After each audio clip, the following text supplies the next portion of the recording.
Good evening, everyone, and welcome to another Selwyn Politics Society event. I'm Nicole, this is Sid, we are the co-presidents of the Society, and we thank you all for being here tonight, as well as everyone watching online. Now, elections are the cornerstone of any vibrant democracy. In recent years, however, the integrity of our elections has faced renewed and significant threats, such as the rise of disinformation campaigns, foreign interference, as well as the ongoing challenge of ensuring high voter participation. Also, our election process is still constantly changing. So earlier this year, Labour announced changes to voting laws, allowing 16-year-olds to vote for the first time. And just last month, we had our first ever cryptocurrency donation made to a major UK party, which has been called a watershed moment for political donations. Tonight, we'll be touching on many of these key issues and discussing what action needs to be done to uphold the integrity of our elections today. So to help us dissect these issues, we're delighted to be joined by Vijay Rangarajan. Vijay graduated here from Selwyn back in 1995 with a PhD in Astrophysics before going on to various diplomatic and civil service roles. He's now the Chief Executive of the Electoral Commission, which is the independent body that oversees elections and political funding across the UK. And then chairing the event tonight is Dame Menna Rawlings, who's the new president of Queen's College. Menna is a former British ambassador to France and used to be Director General of Global Issues at the Foreign Office. We're going to start off with around 30 minutes of questions led by Menna, and then we'll turn over to you guys. So have your questions ready. But otherwise, Menna, over to you. Great, thank you so much. Excuse me, it's great to be here this evening, and great to be here with Vijay, because as you can probably imagine, we do know each other, having crossed over each other in different ways over the years. So it's lovely to be back with a former diplomatic colleague. Vijay, I was recalling actually that I think we were founding members of the Whiskey Learning Set at one point in our careers, but we won't go into that tonight. My first question, simply for you, is how did it feel to be back in Selwyn? Really nice. Thank you all for having me, and thank you very much, Nicole and Sid, for the invitation. It's great. This place has got a lot bigger. It's a lot smarter than I remember. When I was there, obviously, I was in Cripps Court most of the time, and I was spotting my old room on C. I was pointing it out to Nicole. But not St Anne's, and certainly not this. So it all feels very big and smarter, grander. Good, really good, actually, and very nice to be back. It's a bit weird. I walked out from the station, and apart from being utterly freezing, it was quite weird just seeing things, and you think, oh, God, I remember X happening when I was stumbling across this street 30 years ago, and I will not repeat what happened, and various other things. All sorts of memories get triggered by location. I'm just reading a book at the moment called The Old Paths, about how one walks, and walking triggers memory, and memory triggers paths. Well worth reading. But it's very much like that. You walk up the street to here, and it was, really interesting. And I always knew you were quite a clever chap, but I'd sort of forgotten about your PhD in astrophysics. So can you explain, what actually was the PhD in a way that we can all understand? And then second question, how did you go from that to join the Foreign Office and enter a diplomatic career? That feels like quite a shift. Yeah, it was a really big shift. So I ended up here, did natural sciences, physics, maths, then did part 3 maths, which was fantastic. So that was just down on the Department of Applied Maths place. Completely different feeling to the place. So doing nat ski, it was very in the Sidgwick site, for all of you who know it. Quite good, grimy stuff. You're working away, you're doing, and then up in the Cavendish. Part 3 maths was sitting in a room with utterly brilliant people, mostly men, mostly in black T-shirts, mostly slightly unwashed, if I remember right. That's probably changed. That's terrible about the past. But really interesting, very mind-blowing. I was doing stellar structures and cosmology and so on. Decided I was really interested in that. So managed to find a funded PhD place at the Institute of Astronomy, the one with the big domes, the white domes, just gorgeous place. And was very lucky to have Martin Rees, who you will all know because he then became Professor Sir Martin Rees and Royal Astronomer and many other things. He was head of department. Andy Fabian was my supervisor. And that was brilliant. What then happened was I remember thinking, I'm not sure I want to be an academic for the rest of my life. And that was quite interesting. So I thought at that point, I might want to be. And I had absolutely no idea what I wanted to do. I mean, literally nothing.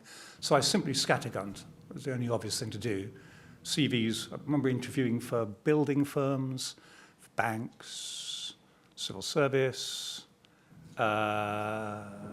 really everything. Anyone who gave an interview, I did. And just rather randomly, civil service took me, as did, I think it was a construction firm, I think Wimpy did. And I think Bankers Trustis, which was an American merchant bank who wanted a mathematician to do all the quant stuff.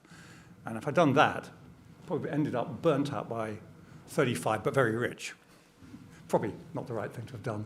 But the civil service was interesting and always stayed interesting. So what really got me in the end, probably the same with you, Menna, was once you're in, the job just changes every few years. And so I think you and I probably moved country, job, and moved our families every 3 years for the last 30 years.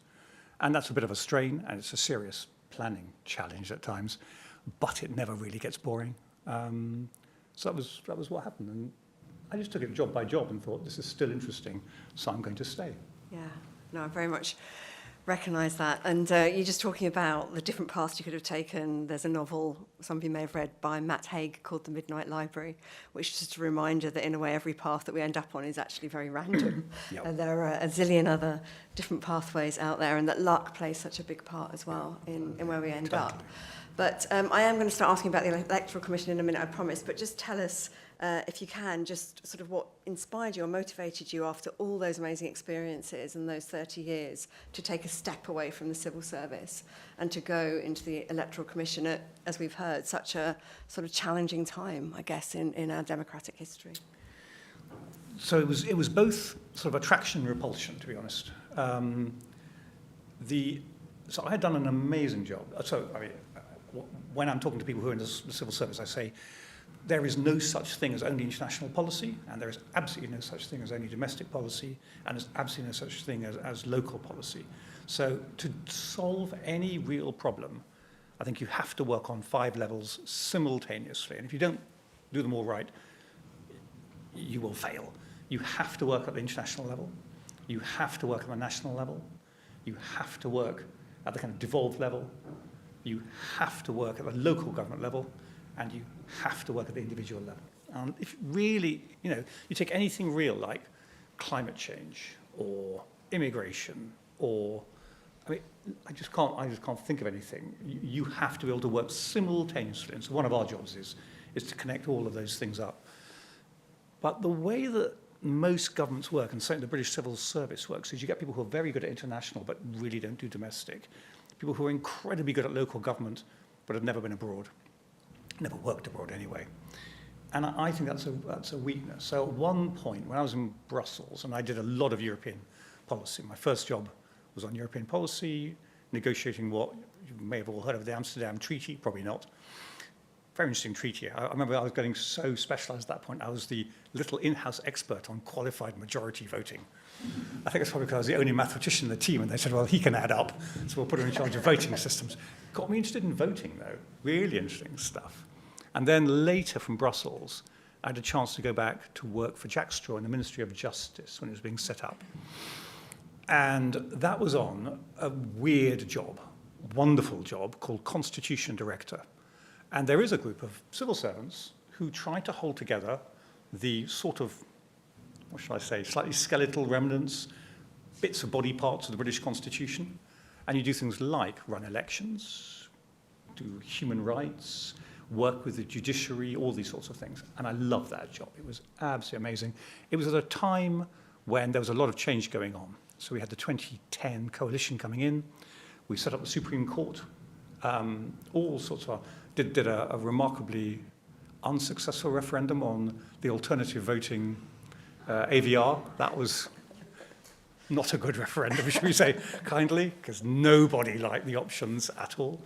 But that kind of got me a bug about, I was working with the Electoral Commission then. Yeah.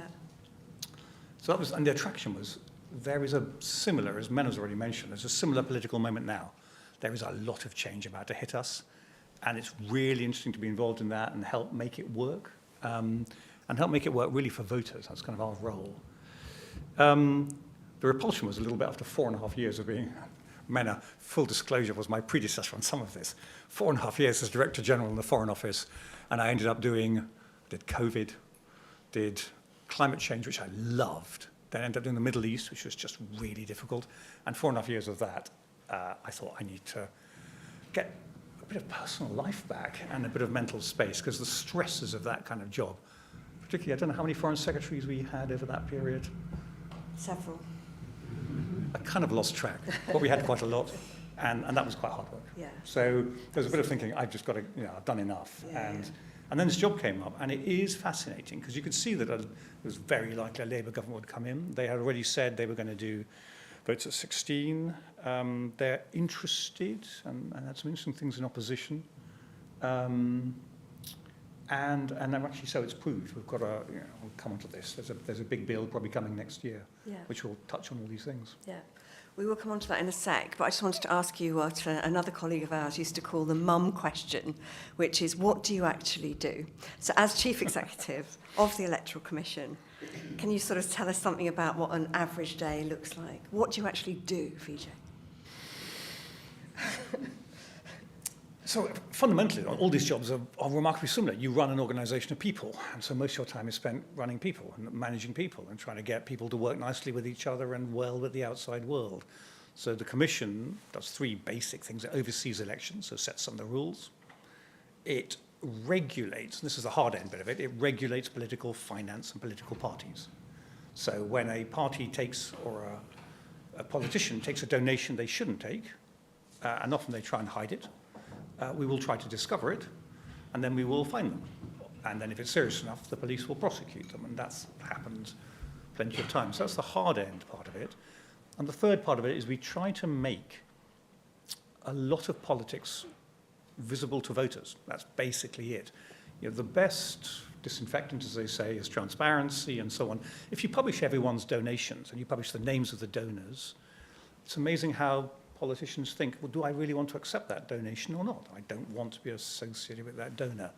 So a lot of it is about getting information from the politicians and parties, publishing it, and letting voters make their own minds up.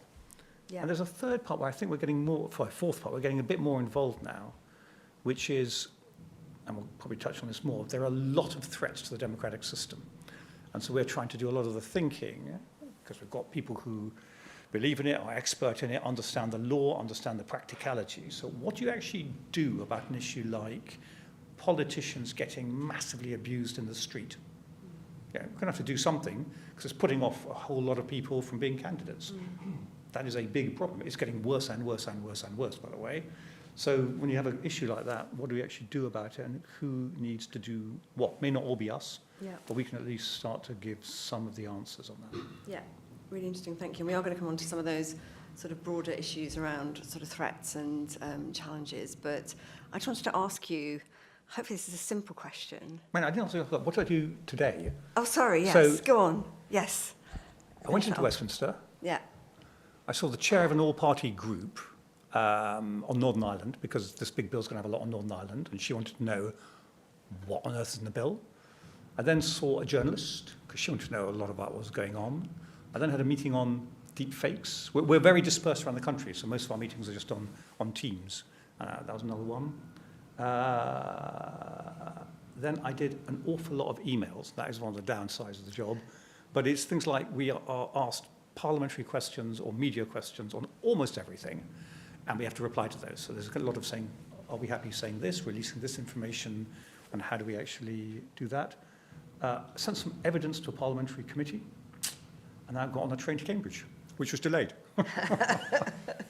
I've experienced that already myself. But no, the question I was going to ask was, as I say, it's hopefully a simple one, which is the Electoral Commission independent of government or not?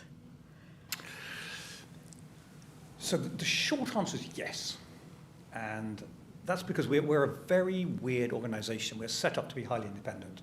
So there's a piece of law called PAPERA, the Political Parties, Elections and Referendums Act 2000. So we're going to be 25 years old next year. That says Parliament votes on a series of commissioners who are now non-executive. So there's a board of non-executive commissioners, And they're all appointed by Parliament and then appointed by the King. So it goes lots of levels. And then they appoint a chief executive, which is me at the moment, and then I appoint all the staff. And so there's a kind of whole series of baffles. And on that board, we have 4 party politicians. At the moment, we've got someone, well, it's a vacancy at the moment. We've got a Conservative, a Labour, a Lib Dem and an SNP. It's the 4 largest parties in Westminster. And then we've got 4 apolitical and the chair's apolitical, 5. So there's a balance there. And their job is to ensure that I don't go off the rails, basically. So they're my control mechanism. And one of the things that we do think a lot about in elections is incentives and control and accountability. So you're dealing with human systems. People go off the rails. People make mistakes. What's your incentives? How do you control that? How do you deal with something when it goes wrong? And how do you get the accountabilities, hence all the way right? And so that's our kind of accountability mechanism. So in the kind of detail of the decisions we take and the advice we give, we have to be absolutely impartial when it comes to the different parties. So we're working, I mean, there's 400 political parties, more than that in the UK now. We work with pretty well all of them, and any one of them who wants to come and ask for advice, help, support, training, guidance, you name it, we'll do it. We're working with all the main parties, and obviously the thing on our agenda massively at the moment is May 2026, big elections in Wales, big elections in Scotland. So we run political parties panels where we will talk to all the parties, and that's quite important. So in that sense, I think we're really independent. There is one bit of fly in the ointment, which is in 2022, there's a bit of law that says the government may issue something called a strategy and policies statement, where they could tell us what to do, only in general terms, but that's enough. And we think that is a very bad idea. So we're asking this government to repeal it. And the reason's not really because there's anything objectionable in the current strategy and policy statements. You know, it says things like, you should try to get more people onto the register, and, you know, you should be very clear with parties about how you're going to regulate them. You know, yeah, of course, we would. But there are ways, and we've seen in other countries, ways in which governments can abuse some of the control mechanisms on independent bodies. And what worries us is not that now, it is if a government came in who wanted to tell us to do something that was partial, the strategy and policy statement would be a way to do it, and that would really damage the entire system of voter trust. And we kind of measure ourselves entirely, really, on voter trust. That's the key metric. If we haven't got voter trust, we can't really do a lot of what we need to do, but if we've got voter trust, we can do an awful lot. And do you have that at the moment? I mean, do you measure that? Can you measure sentiment towards the Commission? Yeah. And is it broadly positive to Yeah, people? it's broadly positive. At the moment, I think we're at about 53% voter trust, who say the Commission is independent and a good thing, which is not bad. I'd like it to go up further. It's been going up further the last couple of years. For comparison, trust in the political finance system. If you ask British voters, do you trust political finance? It is, I'm tempted to do a little poll in the room here. It is, actually, I'm going to. Stick your hand up if you trust the political finance system in the UK. You think it's transparent and open and... 1, 2, 3, yeah, that's about right. It's 17%. And 12% for politicians, by the way. So it's really important. We measure it, we do a lot of it, and we're actually developing a new set of metrics, including issues like mis and disinformation. Do you trust the information that you're getting? And a whole lot of other things. Yeah. People trust the process. We're getting high 80s, 85s, 88% for do you trust the process of voting and do you think votes are counted fairly? So that's really good. People, when they go into the booth, no one in the UK really thinks, again, unlike some of the allegations in the US or other countries, no one actually thinks votes are being stolen or or there's huge hacking, which is good because it's quite hard to hack, bits of paper, which is good. But I think those metrics are the ones to really watch carefully.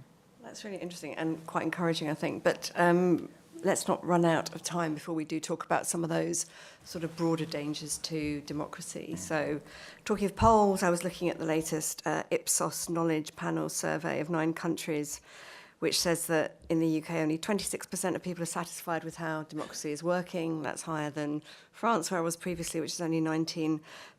But what's really interesting is that people want democracy to work. They remain committed to it. Only 1 to 5% of countries surveyed said that it's not worth keeping. And in the UK, 65% said that democracy is crucial to society and we should do everything to maintain it.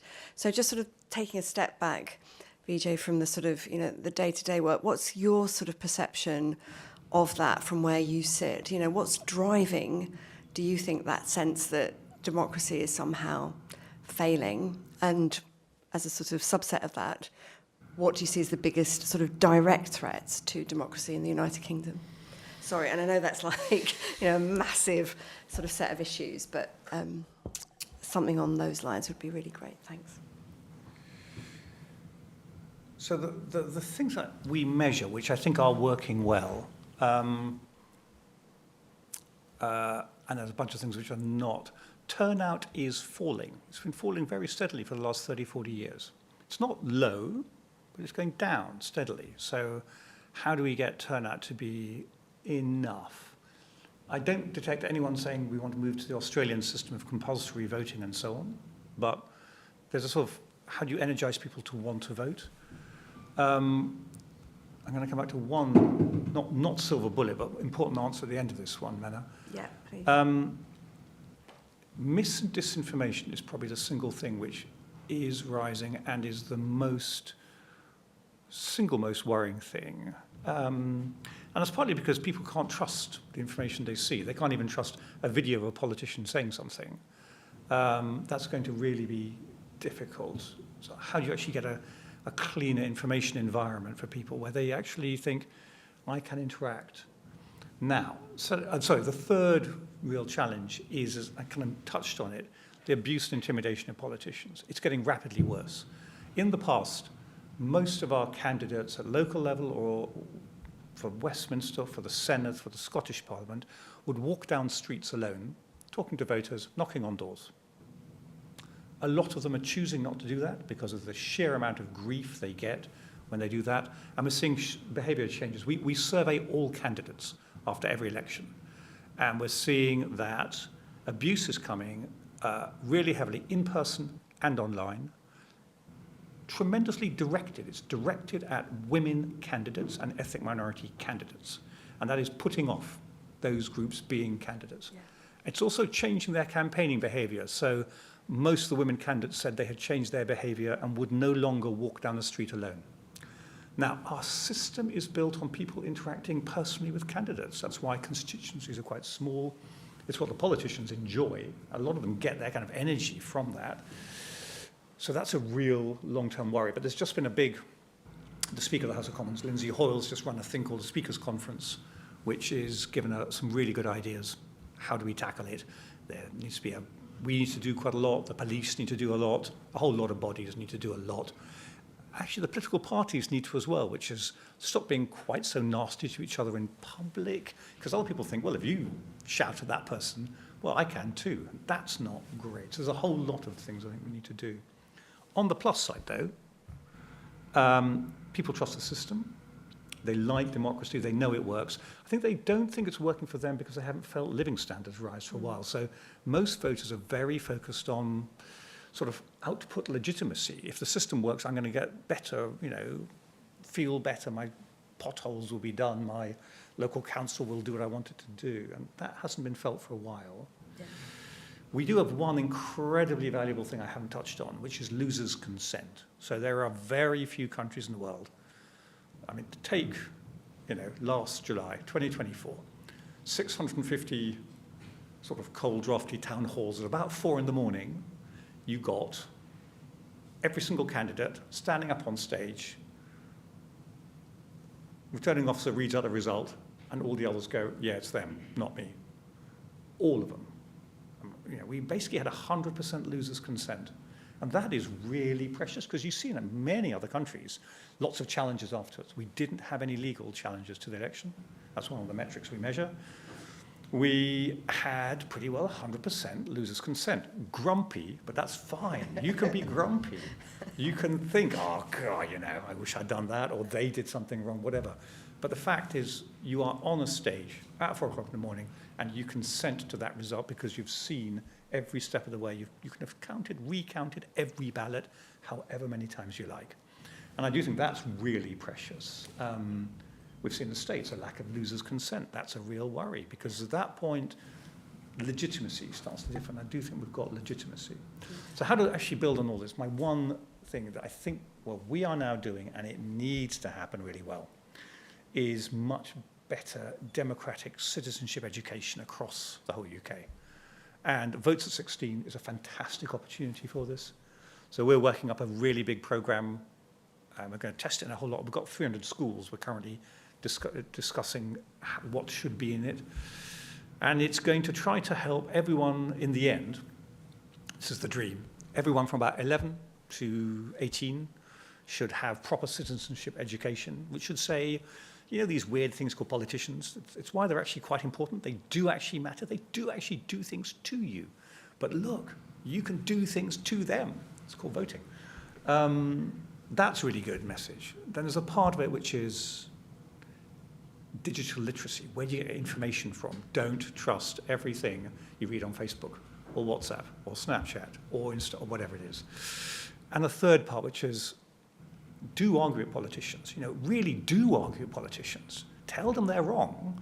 Tell them you want something different. But don't abuse them. Don't harass them in the street. Certainly don't harass their families. So there's kind of levels of stuff about how do you have a really good debate. And I think there's a lot of stuff in schools you could do about schools councils and debating and oracy and all of that area, which we can build in. And the good news is, in England, we said all this to the government, and the curriculum review that's just come out says they're going to do this, basically. So we've produced the material, and we are rapidly scaling this up. Should have it in most schools over the next couple of years, because the next general election is really not a very long way away. And people who are currently 13 will be able to vote in that. Stunned silence, usually, when I say that. And so they need to actually understand. And the really interesting bit is they all want it. When we ask young people, again, we do a lot of polling, 70% of them say, look, we're not sure we want to vote, but we do know that we don't know enough to vote. And tell us more, just tell us lots of stuff. So trying to get the information out in a way that people want and want to read. I think that is the single most important thing that we will probably do over the next couple of years. Brilliant. I guess you could argue that it would be, in an ideal world, you'd spread some of that education up through society as well, through different age groups, given the sort of polarisation that we're seeing and the impact of, echo chambers on social media on people's ability, perhaps, or understanding of their own role in the democratic process. Yeah, so the material we produce is going to be for schools, but it'll be for parents as well. Great. It'll be for young people to use. It'll be for all sorts of interesting organisations like, we have to reach some young people who are very hard to reach, like children in care. Yeah. We will make a real effort to do that. Reaching disabled young people, again, particular effort, different way of doing it, needs to be done. And we hope all of them, and you give me a thought, Menna, all of them will be encouraged to argue with their parents and tell their parents when they think they're wrong. Maybe they don't need too much encouragement, but I think that's really good, the upward encouragement to say, actually, that thing you thought you believed because you read it, in a newspaper or online, it's just not true. Yeah. That's good. That's good. Don't worry, my kids already give me plenty of upward challenge, so I'm not sure I need more, but I take the point. There's loads more I could ask you, Vijay, but I'm going to pause there because I do want to give everybody else in the room time to ask questions as well. But at this point, just let me say thank you for answering all of those questions so openly and with your usual panache and insight. So thank you very much, Vijay. But I think we're going to go to the Q&A part of the evening, so I'm going to hand over. To mediate it, if you'd like. Yeah, please do, yeah. Right, questions? Yeah, go ahead. We have this microphone, so people watching on home can hear you as well. I love that. I want one of Oh, those. that's very good. Aren't they great? Yeah. My question's about voter ID. I thought the introduction of voter ID was totally unnecessary. There's been very few court cases for false voting. But I'm worried that it discriminates against young people. If I go and vote, I can use my bus pass. Mm-hmm. Students here wouldn't be able to use their students' ID cards. And I fear that introducing voting to at 16 is not going to be successful because many of those, they won't have a driving licence. They may or may not have a passport. Mm-hmm. And I think it will disadvantage low-income groups who more likely disproportionately won't have passports. And so unless something is done about altering voter ID, I think it's going to fall fairly flat. Yeah, I fundamentally just agree. So two things. So I'll just take a step back slightly. What's needed to make votes at 16 work? First of all, people who are currently aged 14 and 15 need to be on the electoral register. And they're not. Registration rates for current 16 and 17-year-olds, so before they can vote, are really, really low. So one of the things that we hope is going to be in this great bill coming is automatic voter registration. To be really honest, everyone's got loads of forms of ID. We know where everybody is. If you interact with the state in any way, if you've got a driving license or a passport, of course we know. But if schools' data is really good as well. It's not obvious that people need to have to fill out yet another form to tell the state, the government, what it already knows. So elements of automatic voter registration will be really important, and particularly important to get 14 and 15-year-olds on the register before they can actually vote. That is all utterly doable. Most other countries do that. It's sort of pretty standard stuff. Of course, you say, I don't want to be on. You can say, I don't want to be on, and that's your right. But the idea that you've got to go through some great hurdle to be even on the electoral register is, we think, unnecessary. And then when you actually get in the polling booth, you will need, particularly in England, you don't need it in Scotland and in Wales, you'll need some voter ID. And that's where, again, this is where we're currently discussing it with the government. What exactly would be the voter ID that anyone who's age 16 would be able to use? They should, at 15 3/4, have just got their national insurance number. There is a potential link to the new digital ID that everyone will be getting. That will be very good, because having a digital ID that everyone can just have on their phone is probably the easiest thing. The government's intending to have a bank card as the form of voter ID as well. So if you've got a bank card, that would make it easier. Because I think you're right, the number of cases of actual fraud, or the particular crime is personation, where, Nicole turns up pretending to be Sid at a polling station, or you've got the name, and highly likely, of course. There's only about one or two maximum, a year if that. So that isn't the real problem here. People being put off voting were higher. I think our last reports said 0.08% of voters couldn't vote because of voter ID. It's a very small number, but it's still 16,000 people who in the general election didn't vote because of that. So making it more accessible while still keeping some level of security control over who can vote. Because one of the things we did see with voter ID was that voter trust went up. So I think a lot of people thought it's weird, I can turn up and vote with absolutely no identification whatsoever. Literally don't bring a polling card, nothing else. I just say my name. Anyone could do that. So having something helps, but it's getting that balance between security and accessibility right. But fundamentally, I think there's a lot of things under. This is why elections are fundamentally fascinating, and I know I'm, my hobby horse now. It's because under the surface you have to do an awful lot of really, really careful things, which then seem normal at the time, and if you don't, a whole lot of people can't vote. Just on Yeah, thank you. It's a very interesting talk, Vijay. Thanks for that. Our question's around a fairly general one about what could the Electoral Commission do to help curtail or mitigate the damage done by misinformation more generally on social media and in the traditional print media, but also sometimes do you have any leverage in clamping down on inflammatory rhetoric put forward by politicians in those media spaces at all to help ensure voter trust continues and reduce abuse, like you were saying?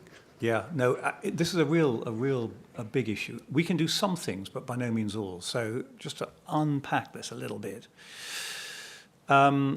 inflammatory rhetoric can be straightforwardly illegal. If incentive to crime, to attack, and all that. Now, in the heat of an election campaign, sometimes that isn't taken that seriously. So we're working with the police, setting for the police joint guidance, which is these things are unacceptable, and you actually should act on those. It's not a kind of, it's just in the heat of stuff. No, that needs to be done. We did one set of joint guidance with the police before the 24th General, and we're now updating that again, and we'll keep that updated. And the police need to then act, and they're really up for it, and so they're thinking about how they upskill. They are naturally cautious, by the way, the police, about acting, because they don't want to get involved in the democratic debate. They want to let that happen, but there are some edges that we need to move on. The second really big one is some of the rhetoric online, and that, again, as I said, highly gendered. Some of it is appalling. So we're trying to work with the social media companies about takedown of some of that material. So where we have successfully got takedown of material, it's where someone has put out incentives to violence, clearly, and we will move very fast on that, or completely false information about the voting process. So like the election next week is cancelled, right? That kind of stuff. But, and this is where this is going to get more difficult. So look at a couple of recent things. George Freeman, a former minister in the last government, there's a very good deep fake video of him saying, he's conservative, saying he was defecting to reform. Totally false, by the way, but very believable. Much more, and so that kind of thing is proof of concept. What we've just seen in the Irish presidential election was and look at it, it's all online, a really high quality AI generated deep fake video of Catherine Connolly, who won, saying she was stepping down. A couple of days before the election, very believable. She says, I'm terminating my campaign. Someone in the audience says, no, Catherine. And then it breaks to an RTE, the Irish BBC, saying, breaking news, Catherine Connolly's just stepped down. What happens now? Her opponent wins by default. I mean, the whole thing is completely false. But if that had been allowed to continue much, and luckily people did stamp on it, that would have affected voting result, because a whole bunch of people who wanted to vote for Catherine Connolly may not have gone out to vote. And we are seeing that around the world now. So I think the next tide of some of this is AI-generated deepfakes left, right, and centre. And we need to do quite a lot about that, which is partly making sure the political parties don't amplify or use that, and they don't do anything to benefit from it. Yeah. The social media company is actually pulling this material quickly, but to do all of that, you've got to detect it. So we're working on, can we actually detect some of this? And there are very good tools to detect it. Not 100%, but nothing in this world is 100%. But having a bit of detection of this, I think, is really important. And it's just one last point. The bit that we don't regulate, nobody regulates, probably no one should regulate, is the kind of political free speech element, where politician says X, politician says that's completely wrong, Y, politician says you're both liars, fine. That bit is just, frankly, for you guys, for voters to make your minds up about. And nobody can police that, because that then gets you very rapidly into a form of censorship. But if politician says, my supporter should go and kill Z, right, that we will jump in on. Okay. Thank you. Yes. Any other questions? Yeah, just over here right at the front. What is that? Yeah. Over there. Okay. Who's going to catch? Oh, nice. Good. Skill set's high, I think.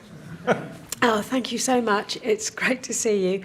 What do you see the role of technology in the sort of medium to long-term future, or do you think paper will all be involved? And I'm thinking quantum computing will probably be less easy to hack.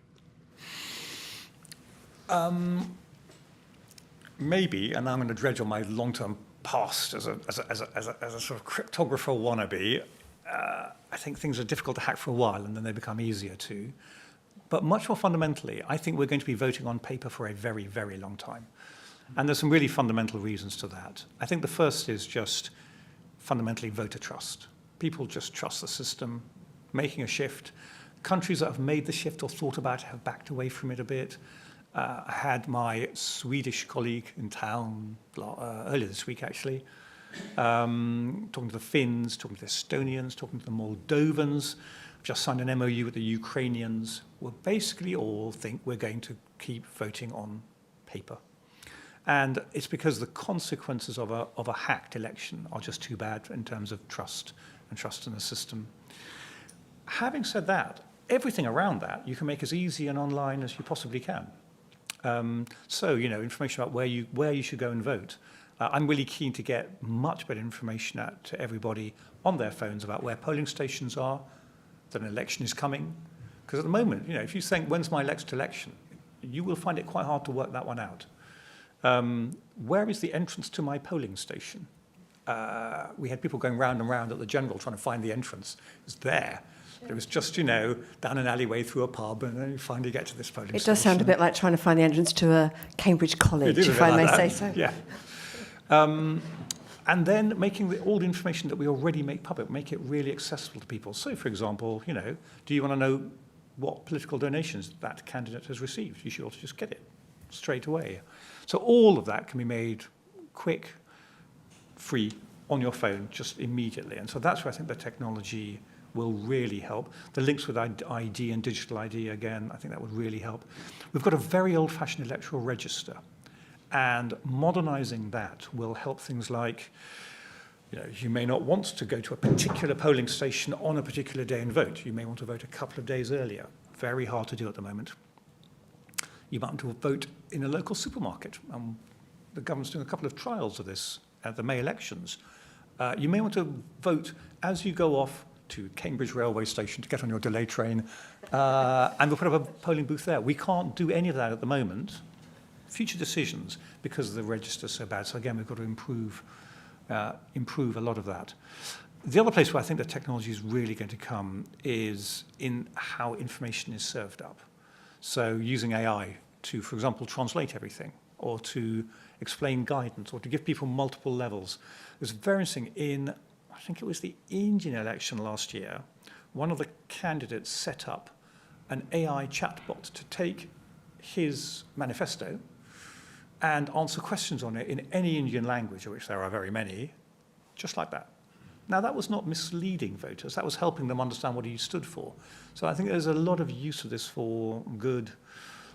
I think our dividing line is if you use it to mislead, like the Catherine Connolly example, or many others, that's where we think, we will need to try to step in. Questions? Right. Just two things. I've worked in a polling station quite often, and first of all, we don't just take people's names. People can arrive and they give you their polling card, and then you hold it and you say, "Would you mind telling me your name and address?" And they'll be going, "You've got it." And I'll be going, "No, can you say it?" They get quite belligerent sometimes, but we make them say their name and address because they could have just picked it up off the street. Yep. So it's slightly more than just giving their name. And the other thing is, I worked during the Brexit referendum, and I was totally blindsided by the number of people who've never voted in their lives coming to vote for that one. They wouldn't come out for a general election, but they came out for the Brexit vote. And I think that needs looking at very carefully. There was people who were like in their 60s and 70s who've never voted in their life coming to vote. And women coming with families and saying, "Oh, I've never voted, what do I do?" I wanted to say, what are you teaching your children? But never mind. It needs looking at why people aren't turning up, because they were really turning up for the Brexit vote, where I was working anyway. No, right. I mean, so we do quite a bit of research on this. People turn up when they feel that their vote matters, there's something that they care about, and when the media attention's really high. And all three happened in the Brexit referendum. They don't turn out when they think it's a foregone conclusion, or it's a safe constituency, and they just think, it won't make any difference. The biggest reason people give us for not voting is their own lives. It's just, I was really busy that day. I had a family commitment, I was work, I was away from home. That's the single biggest reason they say they don't. But that's the people who said, I would have voted. There's a whole bunch who say, I just can't be bothered to vote. and there's a really interesting identity issue here, which is a bunch of people who say, I am a non-voter. It's literally part of the identity. I do not vote. And that, I think, is where the Brexit referendum, you're absolutely right. It got some people out of that. The fascinating bit of evidence we have, particularly in Scotland, but other countries as well, is if you start voting early at age 16, you are more likely to continue to vote. It's basically habit forming. And you get through that barrier. You say, someone coming into a polling station the first time, it can be weird, intimidating, a bit strange in many ways.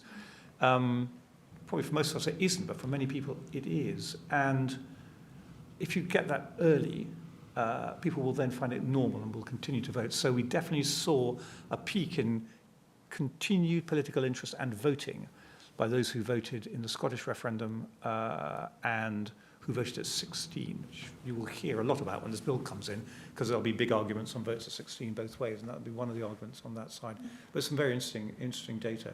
So as soon as someone starts voting, all the kind of concern, fear, whatever it is, goes away, and they are happy to do it. But they sometimes need a more of a supportive environment to do so.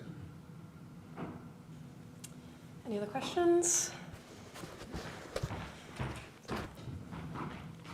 To the back. Hello. Could you sort of comment on the extent of foreign interference in the recent elections and referendums that you're aware of? Yes, to some extent. I mean, there clearly have been attempts. Countries, and there's obviously obvious ones, attempt to interfere in our processes, largely information operations, I think. Sometimes cyber attacks as well. I mean, the really obvious one is the Chinese attacked us massively in 2022, penetrated some of the Electoral Commission systems.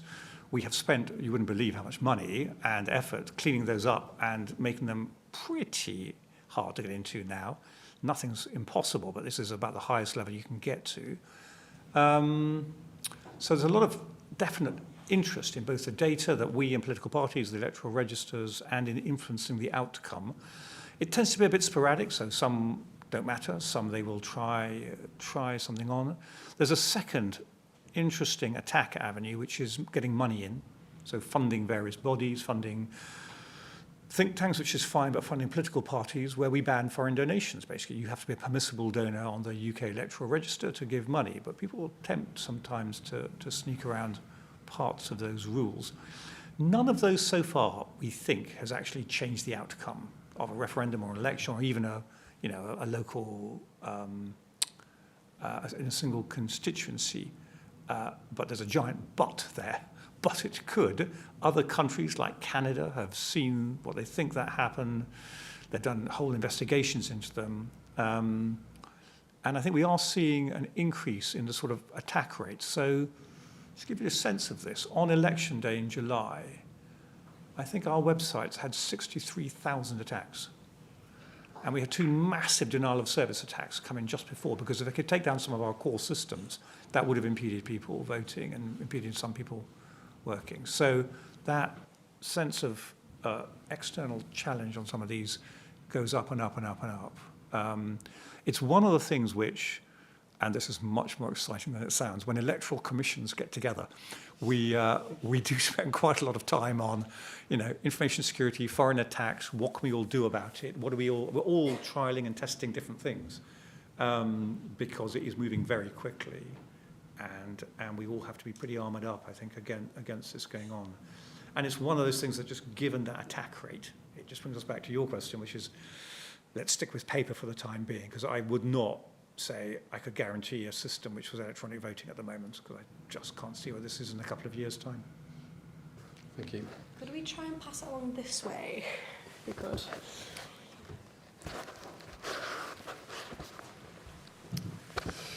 Chicken, that was a really good long throw if you managed that one. So you mentioned the importance of losers' consent, which is obviously absolutely integral to our democracy.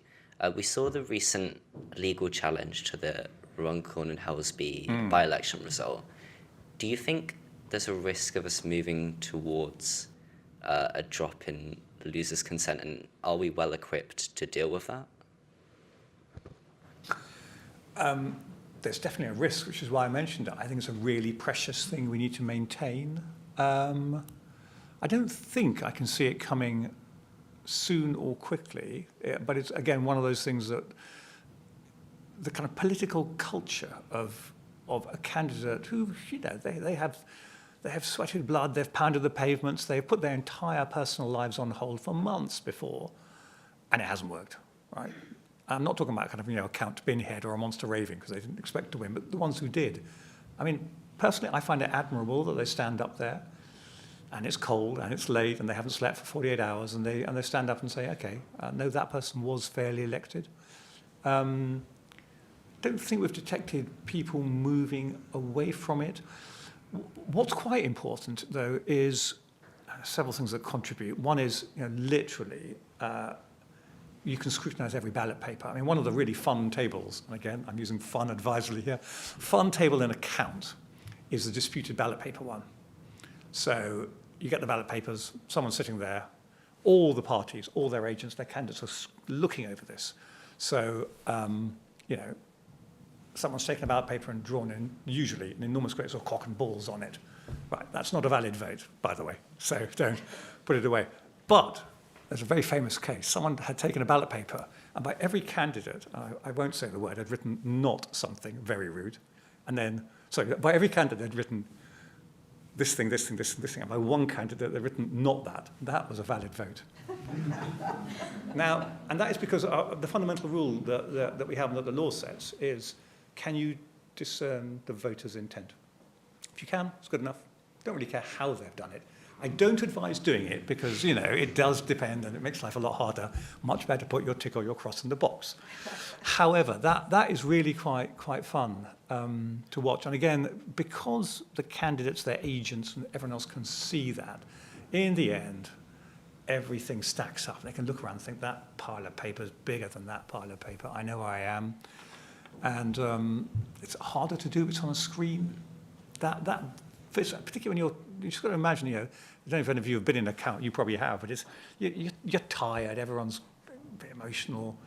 The thing not to do with a count, by the way, is send people off to the pub and then get them back to recount. That way does lie disaster.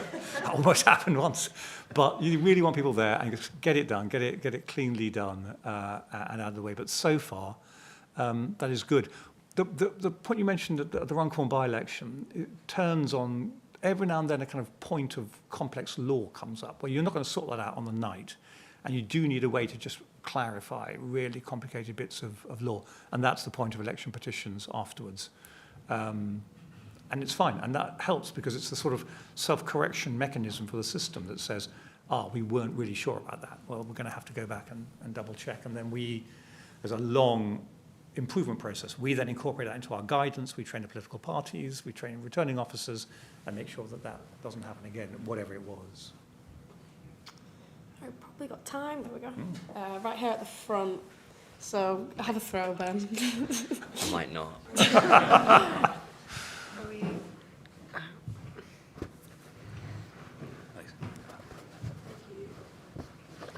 Do you think there's any interest in moving to a more proportional voting system, or do you think it might take one of the third parties like Reform winning for this to kind of be brought to attention again? That's a very good question. At the moment, and let's break this down a little bit. I'm assuming you're talking about Westminster. Yeah, Westminster. I don't detect much interest in really any of the parties of pushing towards a proportional system in Westminster. Not even the Lib Dems? They say they do, but I mean, they're not pushing in the sense of much. I mean, I'm sure they'd vote for it, but it's just, there isn't anything like a majority in the Commons for it. Where the systems are being tested out is actually in the devolved administration. So this May's election in the Senedd in Wales is going to use a completely new voting system. It's actually been used a bit in Wales in the past, but it's for the whole Senedd, new constituencies, new voting system, new number of members of the Senedd. It makes it quite hard to explain to people because the whole thing is new. But they're going to use a kind of closed list proportional system there. We'll see how that works. I don't detect a lot of love for the system at the moment in the preparation stage, but we'll see how it works on the day and if people can use it. Again, that's one of the things that we iterate and measure. So you can check the number of sport ballots. You can ask people afterwards, you know, could you understand that? And quite often they say, I have no idea what you meant by that thing. So there's a lot about voter understanding that we will then test.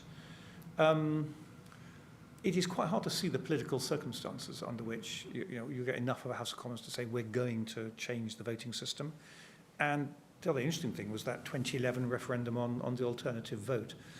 It's not exactly a precedent, but I think it's probably likely that if a government wanted to do so, it would need to go for a referendum on the voting system.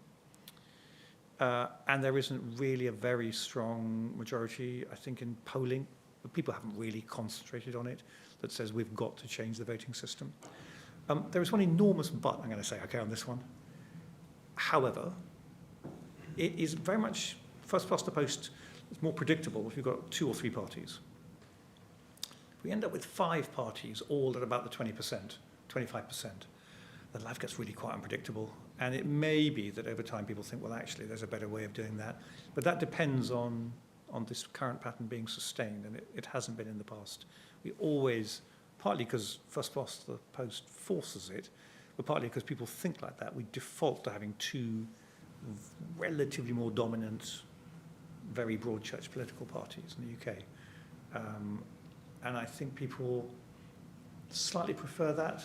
When we ask people why, they tend to say because they know what they're voting for. You know, I may not like everything that Labour or the Conservatives have, but at least I know they've made a choice.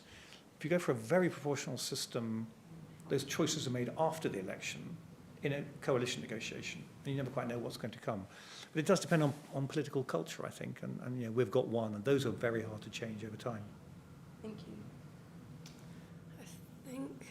Unless anyone's got any urgent questions, I think we've just about run out of time. It perfectly finishes off. So once again, thank you all for coming. Thank you for everyone watching online. Big thank you to Vijay for coming tonight. Selwyn will have you back whenever you'd like. And Menna, thank you so much for coming here from Queen's as well. So thank you very much.